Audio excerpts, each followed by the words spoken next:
really relevant when you're thinking about an area like influencer marketing, that it's a rising part of the discipline. There's lots of new regulations that professionals need to pay attention to, and we need to kind of think about how do we best use those channels. Yeah, definitely. That's something you follow a lot, don't you, Diana, in influencers? We profile them every month, but it's definitely, the FTC involvement is becoming more of an issue, isn't it? Yeah, and it seems like a lot of influencers are just not following the rules at all, so it's like ongoing issue. Yeah, they're not, but also the regulators don't really want to be heavy-handed with it either, do they? Because they don't want to bring in loads of red tape that's really going to kill it before it gets up and running. But it is important, I think, and transparency. Influencers actually saying that they are being paid to write something, I think is really important. Right. So what other things can we expect during the week? Any big names or any apart from PR Week? Apart from PR Week, we will have a shout out on. Yeah, but we've been supporting you from the start, From Tiffany, the start, because your publication is very forward looking, and also looking to bring together the full industry. And with that, we will have PR Week on one of our Friday panels, when we look at bringing Bloomberg on as one of our keynote fireside chats to talk about how Bloomberg as an organization has grappled with fake news and how that's being applied to their business. And that will also help to round out the week where PR professionals will look at the rise of fake news overall. So I'm very excited about all of the different sessions that are happening during the course of the week. The PR Council is also participating in the week as one of our many organization partners that we have, and they'll be looking at helping PR professionals to understand authenticity and some of the issues that are core to each of our agency leaders and to the broader PR professionals. So full week, very exciting programming. You can follow us at CommsWeekNY to follow some live tweeting at commsweek.com to check out the full schedule of events. I was just about to ask you, where can we find out more? So that's good. Go and check that out and see those events. And what would you like, what's your message to PR pros out there in terms of getting involved and making this a big week? It's not as big as Advertising Week, we know that, but Advertising Week's been around forever, and it's a different event. But this is growing every year. So what would your message be to comms professionals out there? Well, there's one of the key things about the week is that we do have so many different organization partners and different folks involved. So there is something for everyone during the course of the week. We also made sure that we're not only looking at whether you're an agency in a certain vertical or you're at a certain title, that you will find something that is geared towards you. And I think that eliminates some of the barrier to entry that you might find for some other conferences. And that was a key thing for me as I was looking at launching the week. It wasn't just for one part of the ecosystem.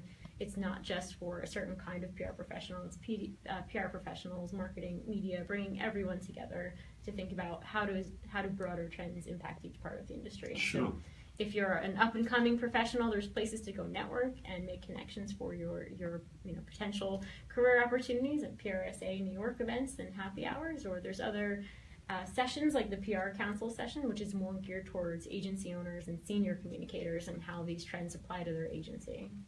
Now, this is really a bit of a side hustle for you, isn't it? Because you actually have your own firm, Kite PR, which you founded, and you used to be at the Huffington Post. So tell us a little bit about your firm and what you do, what you specialize in, and what sort of clients you've got. Thank you. And when I left the Huffington Post, I worked directly underneath Arianna Huffington, and I was very inspired by her leadership style, being a female leader, seeing that she does live by the motto of being fearless, and I wanted to embody that when I kind of took a step out into the broader industry and launched Kite Hill.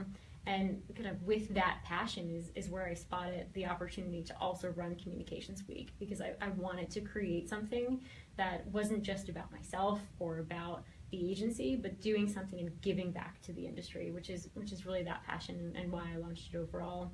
So Kite Hill has been growing in New York. We're a specialist firm. We do a lot of B2B tech, media, marketing, advertising are some of our clients. So of course I'll have a lot to say about Advertising Week that is here in New York, and we actually just expanded in London as well. So hopefully following in PR Week's tracks as you continue to grow internationally. You'll see if I can get there as well. How many people have you got over there? Is it a relatively small setup now, and was it around one client in particular? Yeah, it's in four main sectors of marketing and advertising, media and publishing, entertainment, and then broader B2B technology, where we're seeing a lot of things like AI starting to impact all of those industries and working deeper in AI and AR. We have about 5 people in London and 20 people internationally. We're also starting to grow in APAC, and I'm seeing just a lot of interest. It feels like a great time for tech PR right now. There's new firms that are being launched that are looking at both the B2B and B2C side of technology overall, so there's a lot of opportunity out there, and it's exciting to be a part of it. Yeah, great. Sounds good. Well, you mentioned you've got a bunch of Advertising Week clients or people doing activations, but so let's get into chatting about that. First of all, Diana, you tried to go to an event, didn't you? And there was a line around the corner. They wouldn't let you in. That's outrageous. Yeah. Okay, so you were stifled a bit there. I did an event at the Liberty Theatre with Harvey Weinstein, the famous film guy, the Weinstein Company, and Ketchum, because they've just launched a joint venture, and we were talking about brand films there, which was it was a fun session actually, but it picked up on some themes that you'd seen, Yes. Tiffany, during the week. Well, there's a couple of themes that emerged, but it's always interesting to see the parallels between what's happening in the communications industry and the advertising industry. So a big theme that everyone kept coming back to in sessions, whether it was artificial intelligence or content marketing, is transparency. And I think that has impacted the advertising industry in many different ways. That's why we kind of saw the rise of ad blocking and the lack of consumer trust that they have in different mediums. That's also why the advertising industry itself is trying to reinvent itself and how it's using different technologies, but also taking a step back and refocusing on creative. So it's not only the technology side that's being driven, it's how do we get back to our creative roots as an industry to continue to push things forward. Yeah. Did you see any trends during the week, Diana, that sort of stood out for you? I didn't, because I was not at Advertising Week, but and there's a lot of coverage I of can it. talk a little bit about a panel that I found interesting. Sure. Covered by Allison Kansky, our reporter. It was the HP Diversity Initiative panel, and I thought that Richard Edelman's comments were interesting. He was interviewed by ColorCom President Lauren Wesley Wilson, and they were just discussing diversity, and he was discussing what Edelman is doing to meet those goals. He said Edelman still has a ways to go with its representation of people of color in leadership, but it's putting in the work to meet that goal. And if you'll remember back a year ago, HP had asked its firms to They had to prioritise diversity, didn't they? And they had to prove that they were making proper strides and that they were committed to diversity. Otherwise, HP simply wouldn't work with them. Antonio Lucio is the CMO over there, and he actually won a diversity award with PR Week and the PR Council the other week. So that was a big strut of his sort of instructions, if you like, to agencies. It was a bit controversial, wasn't it? Because actually I saw a bunch of Twitter traffic and chatter, more private chatters, but people saying nothing's changing.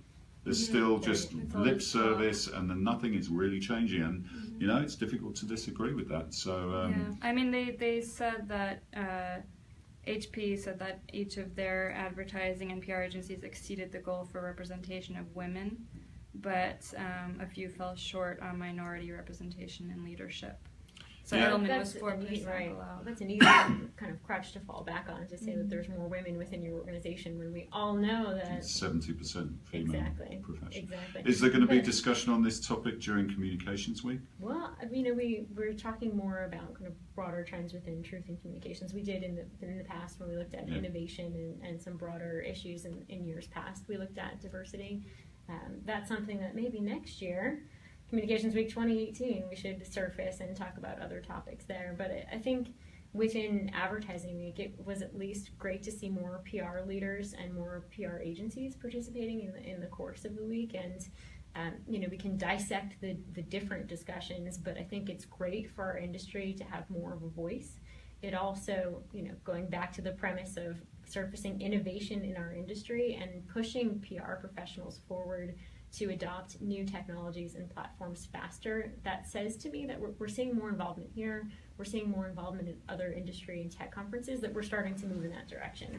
We're not going to fall behind when the next technology or innovation is coming. We're starting to think about how do we do that for our own industry. You noticed a new title emerging this week. I did. I thought it was really interesting when I was pulling out some of the key trends and saw a lot of chatter. Of course, we check the social pulse that is Twitter and kind of follow along with Advertising Week overall, but there was some talk about the chief marketing scientist. When you think about the CMO, is it the CMS? And I don't mean the CMS system for any bloggers out there.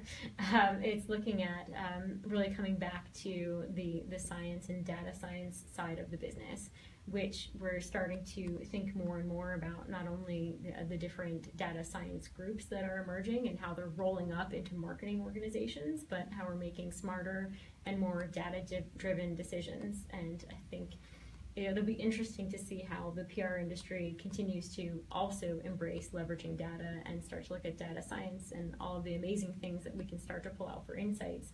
How does that get applied to our communication strategies overall? Yeah, there was a famous report a couple of years ago by Gartner which said that by 2017, which we are now at, marketers would be spending more on technology than chief CIOs. Mm-hmm.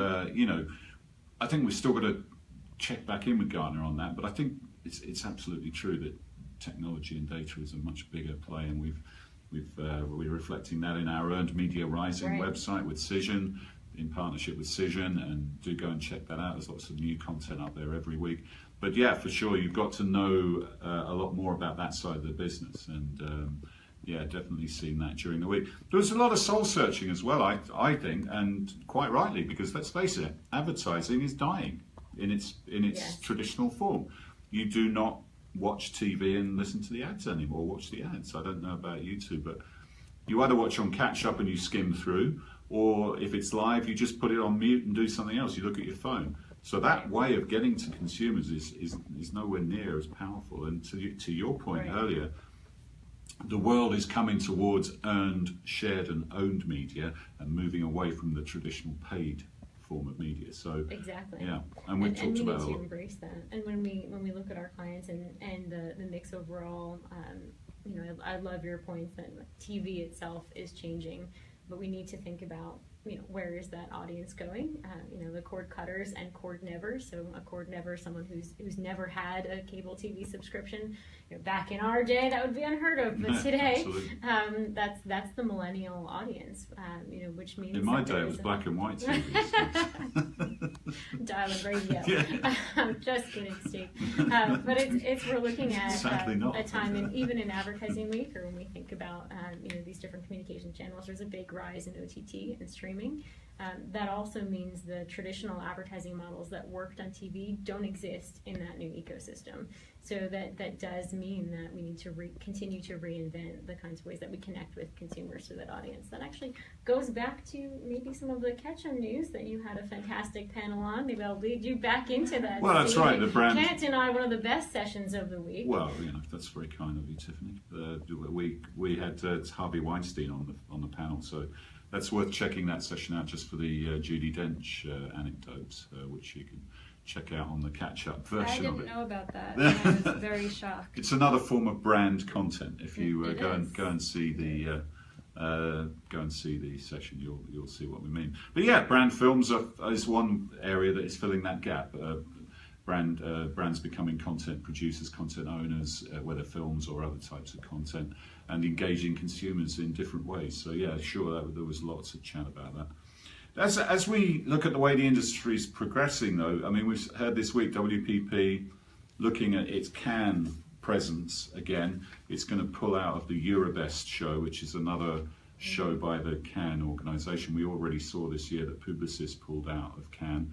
So there's a bit of soul searching going on there as well, and that's going to be interesting to track, because if WPP did pull out, that would be a massive blow to the Cannes Festival, whatever they say about it.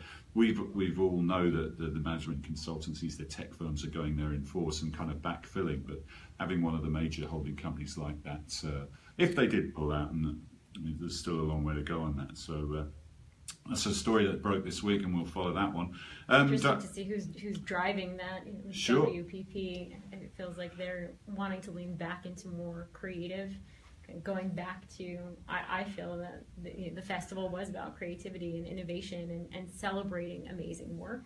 And going back to those roots, yeah, it's become more of a money-making exercise, right. Is what they think, and you can't really argue with that. Right. And I think Can needs to look at that. And when I interviewed Martin this year, he was adamant that they were going to do something, and he talked to John Wren at Omnicom about that. So yeah, definitely a story to follow.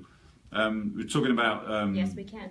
Women starting agencies and entrepreneurial women. So Beth Balsam, who we know well, is from Hill & Knowlton. She's launched her own agency. Tell us all about it, Diane. She has.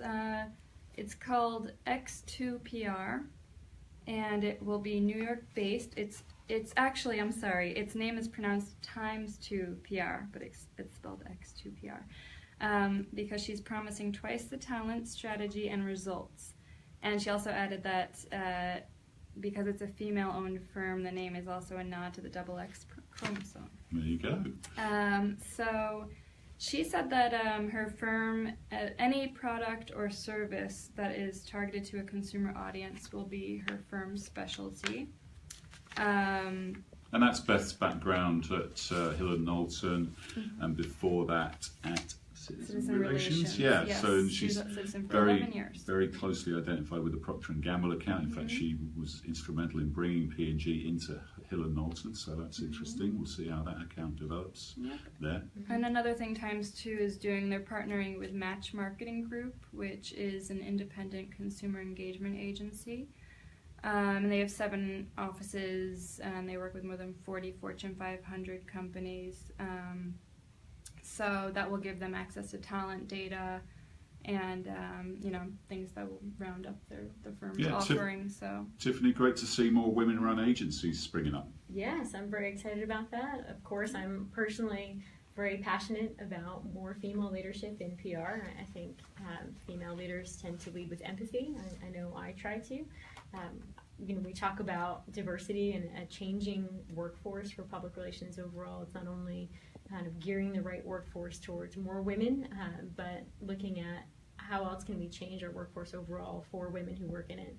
So by that, I'm kind of looking at myself for my own firm. How do we build in more flexibility? How do we help that it's no longer work-life balance, it's work-life integration. And women in particular, there's issues they need to look at, they need to balance, they have family life. I'm looking at Diana only because right before we clicked on the podcast, we were talking about I just had a baby 5 months ago, and I was running Communications Week and Kite Hill and balancing a newborn. So I not only know about the trends in the industry, but have my own personal experience with that as well. Yeah, and Diana, young Preston keeps you busy as well outside work. So he's a grown-up now. He's almost 5. Yeah, my girlfriend's sister had a baby on Monday, so I was seeing the little chap last night. It was great to see. Yeah, there's so many tools to be able to connect with a workforce in the States, internationally. Look at Slack, for example. That's something our team is on, that you can give your workforce more flexibility. You can bake in the ways that women need to work that I think today's millennial workforce really appreciate, create that kind of environment, and I think those are the things that will help change the industry overall. Yeah. Absolutely. And I know that Beth was telling me that at times too, she's focusing a lot on gender equality as well within the firm, and just making sure, it's just with all of these issues in the industry, she's taking a hard look at that. Yeah, I genuinely wish her well. She's very well respected and a great operator, so I wish her well with that new venture. Yes. There was another... there's some other launches. Come on. Yeah, sorry. So there was General Motors vets Joanne Krell and Omar Hussein have launched strategic communications agency Defy Communications. So their agency will focus on communications for mission-driven organizations, such as advocacy organizations, foundations, higher education, and public and private sector companies. They'll be based in Ann Arbor, Michigan. Great. So, yeah. Another great startup. So look, it's good to see some startups coming. Yeah. Keeps everything fresh, and I don't think there's been that many recently, so I'm pleased to see that. Actually, another development just this morning was, it's not so much a startup, but CAA, which is the very well-known sort of creative shop and film production shop over on the West Coast. Jay Goodman, CEO of that, and Jay's the chair of jury for our Brand Film Festival this year, so very pleased to have him on board for that. But he's done an interesting new deal with the Stagwell Group, which is run by Mark Penn, and to supercharge that, and also because he wants more skills to attach to their offer beyond just the filmmaking and creative, which kind of brings us to the next topic quickly because we're running out of time. Alan van der Molen, who people know over here from his Edelman days, and he's now at We Communications, but based in Europe, based in London. But he made a speech at an industry association conference last week saying that PR people are in danger of becoming generalists, and he actually, what was the word he used, Diana? That we're potentially... So, excuse my language, this is a quote. He said that he's worried the communications industry is in deep shit. So yeah, quite harsh words for what does he mean by that, Diana? He thinks that communicators are taking a back seat to marketers. He pointed to recent poor communication from United Airlines, over their customer rejection incident. Pepsi for its panned Kendall Jenner ad, and McDonald's UK for its Dead Dad campaign, and Dove's body-shaped bottles. He said that in-house departments and agencies are running towards the budgets, therefore marketers are getting a larger say. And he advised agencies to stick to the sensibilities of earned media and remember the sensibilities of third-party validation over YouTube influencers. What do you think of that, Tiffany? I can see his point in that, there is a danger if everything's lumped together again and the agencies are going in with a converged or integrated sell, like they're doing at Ogilvy, like they're doing at Publicis, and increasingly at Omnicom, that PR can get diluted within that and just become a little part of it rather than having a proper say in the strategy, which you really need to do these days. Completely, to shape the communication strategy and look at the overarching external messages for a company should live within the PR and communications department, but that gets filtered through different channels, and it depends on the organization, so I hate to say it depends, but it does. I think it's dangerous for the PR industry to only rely on earned media. That is something that I pay very close attention to for my own firm as I try and differentiate our offerings. There's too many factors that you look at what influences earned media and helps us innovate as an industry, means that we do need to look outside of traditional PR channels to be able to have bigger budgets that we're winning as firms to continue to innovate within the industry. And if you're going back to the fact that a company is leaning on the PR and communications team to tell your external story, that's not only contained on an earned media channel. That's one of the many ways that consumers can learn about your brand and understand your messaging overall. So I don't feel like, for the advice I give my clients, how I look at the broader industry, when we have these conversations, we do talk more about integrated communications and taking an integrated approach overall. That's certainly something that I look to do most days with our clients, whether it's looking at social, content marketing, owning more of the experiential space. There's a lot of other exciting ways that the PR industry can continue to evolve and iterate.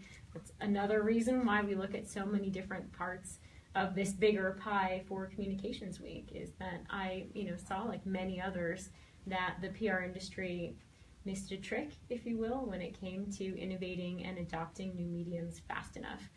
It started off with website creation and blog creation. That's a channel that is another voice for your executives if you're in-house. It's another voice for your clients if you're looking at how they're disseminating external messages. And that happens, again, when we look at social and the rise of different social channels. So I think you need to look at your client's needs, the messages they need to tell externally, and think about the right channels and the right kinds of PR. It's not just earned media. No, for sure. But I do think that, hopefully if the PR folks at Pepsi had seen the roughs for that Kendall Jenner film, one would hope they would have said something about it. And if United wasn't so concerned about legal and HR issues, they might have had a less tone-deaf response. And, I think that the comms people have to be involved at the start of these processes. Finally, very quickly, Twitter is now moving to 280 characters. Is that going to change your life, Tiffany? Personally, I think there's a couple of other things in my life that have changed my life recently, if I'm completely honest, which means I might be on Twitter maybe a little bit more at 3 or 5 a.m. There's a nighttime function on Twitter now, actually. Exactly. It presumably shuts it off for a bit, or I actually don't know what it does. I just noticed it on the dashboard. I meant to find out. Well, I'm up early, so I can always do extra research. But I think it's interesting to see them innovating. You've seen Facebook roll out so many different iterations of their platform since they launched, and Twitter remained relatively static. When it came to the interface, the experience. When you are a tech company and a lot of other platforms around you are changing and innovating, and you're standing still, then users can get bored. So it's interesting to see that they're making that move. It still remains to be seen how brands will adopt it. I know Moon Pie had a response that was about what did they do? 79 characters that they didn't want to participate in 280, but they wrote the response in 275. Yes. That part of it got a little bit confusing, I think. But so just to back up a little bit, so after this 280 characters test was announced, a lot of people were actually very upset, and they said that, Moon Pie in particular, they were picked to be one of the users to test the new character limit.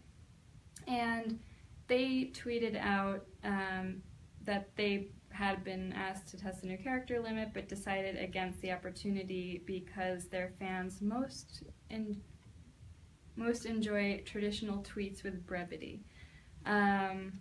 They wrote this tweet using 279 characters. So it didn't quite hit 280.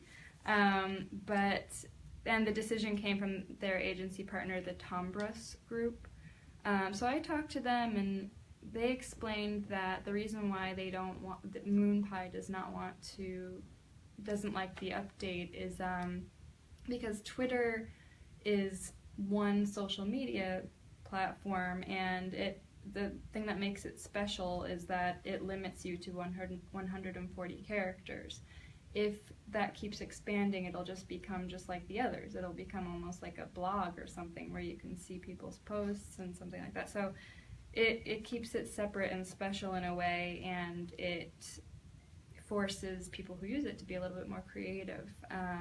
Yeah, I can see that point. It's kind of annoying though when you have to artificially shorten stuff. I'm doing that all the time, and I think having the option to just have a slightly longer, because you can't say a lot in 140 characters. If you're putting links in, which we usually are, the half of the tweet is taken up with that. So I think I'm going to enjoy it just for that, because I don't have to spend so much time messing around. And I think Twitter also did it not just for brands and communications people, but they wanted to make it easier for all users to be more expressive. So, your average Joe signing on, it makes it difficult. I'm not saying, I'm not trying to offend anybody's creativity when it comes to being, using less words, but, it does make it a little bit more difficult. And I don't think 280 characters is going, it's not going to kill it. It's not going to kill it. I think because originally they were going to up it to 10,000. Yeah, that's right. And that would have been just that would have totally changed it. Or anything. Yeah. So I think 280 personally. I think that's not the biggest deal in the world, but I can see where people would have a problem with it. And all right. Well, if you've got a view on that, tweet us in 140 characters and let us know what you think. So thanks for that, Diana. Tiffany, thank you for being our guest this week. Looking forward to Communications Week. It's not long away now, so wish you luck with that. Thank you so much. A couple of customer service announcements. If you are putting your PR Week Awards entries together, you are running out of time. Monday, October 2nd is the initial deadline, so please make sure you're working on those and getting those in. You can have till the 10th but you will have to pay a late fee for that. So PR Week Awards deadline is looming fast. We've got our conference on October the 12th. Hope you're coming to that, Tiffany. Of course. It's in New York City. Great lineup, Swipe Right conference. Look, go to prweekconference.com to buy your tickets there. There's a few left. It's going to be a great day. The Brand Film Festival, we're launching our 2018 Brand Film Festival on October the 18th. We've got a VIP launch party and we've got a content session at the Javits for our new partnership with the NAB, the National Association of Broadcasters, at their event with Jay Goodman. I'll be moderating that, so do get in touch if you want to come to that. And finally, we've got our Hall of Fame dinner, December the 4th. Great dinner this year. That's going to start kicking off our 20th anniversary, which is in 2018, as well as the LeGrant Foundation and the PR Council. So we're having a little celebration for that before we get into the Hall of Fame with 6 wonderful nominees this year. So lots going on in the next 3 months. We look forward to seeing you at some of those events and interacting with you. But that's it for now. We'll see you next time on the PR Week.